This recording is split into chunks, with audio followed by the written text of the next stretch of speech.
Hello বন্ধুরা, শুভ নববর্ষ। আজকে বাংলা বছরের প্রথম দিন।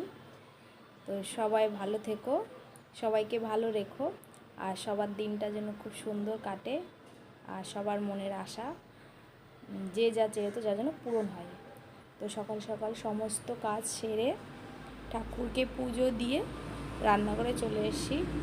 আজকে আমরা সবাই ভালো মন্দ খাবো, এর জন্য সকাল সকাল লুচি, সিমুই, একটু পায়েস আর ঘুগনি করেছি, আর সঙ্গে ডিম কষায়।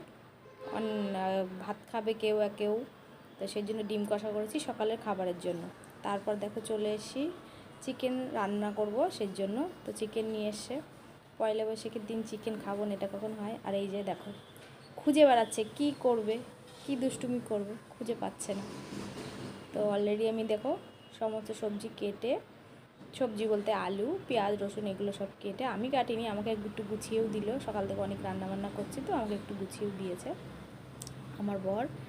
তো এখানে আলুটা ভাজি, আর এখানে যে চিকেনটা লেগ পিস আছে দুটো, একটা ছেলে খাবে একটা মেয়ে খাবে, আর আমরা দেখব। আর এখানে সব মশলা, আদা, রসুন, পেঁয়াজ, ধনে, জিরে, শুকনো লঙ্কা, যা যা লাগে মশলা সমস্ত কিছু দিয়ে পেস্ট করে রেখেছি। আর সকালে নিয়ে এসছে এই দেখে লাড্ডু, এখান থেকে পুজো দিয়েছি, পুজো দেওয়ার পর আর এটা নিয়ে এসি, বাকিরা সবাই খাবে তার জন্য। তো আজকে চিকেনটা অন্যরকমভাবে রান্না করব। এই পেঁয়াজটাকে ভালো করে ভেজে নেব, ভেজে নিয়ে মাংসটা দিয়ে সব মশলাটা দিয়ে একবারে কষাবো।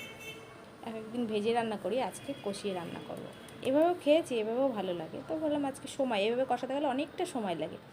একদম কষাতে কষাতে যখন যতক্ষণ না তেল বেরোয় মাংস থেকে, ততক্ষণ যদি না কষানো হয় তো ভালো লাগে না। আজকে এইভাবেই রান্না করব। তো কার কার পয়লা বৈশাখ কেমন কাটছে, কেমন যাচ্ছে, কোথায় কোথায় ঘুরতে, অনেকে আছে পয়লা বৈশাখের দিন বাড়িতে পুজো করে, ঘুরতে যায়।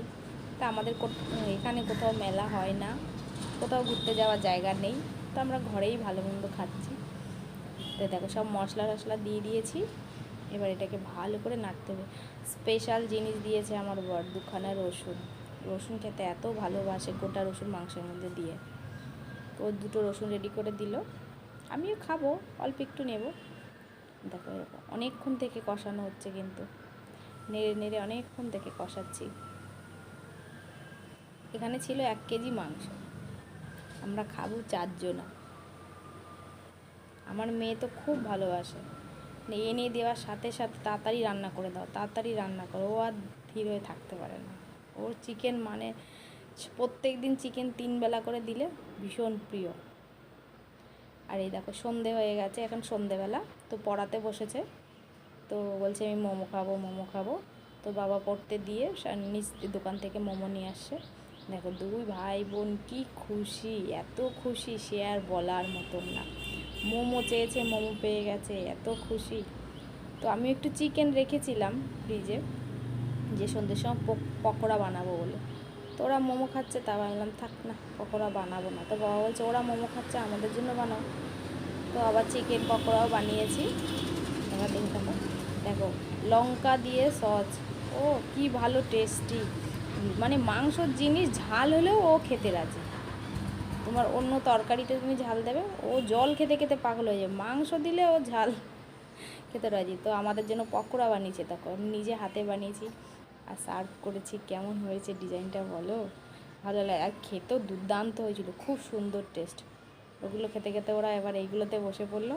দেখো এখানে অনেকটাই ভাজা হয়েছিল, ওদের 2 ভাই বোনকে একটা প্লেটে দিয়েছি, আর আমরা খেতে খেতে ওদের খাওয়া শেষ হয়ে যাচ্ছে।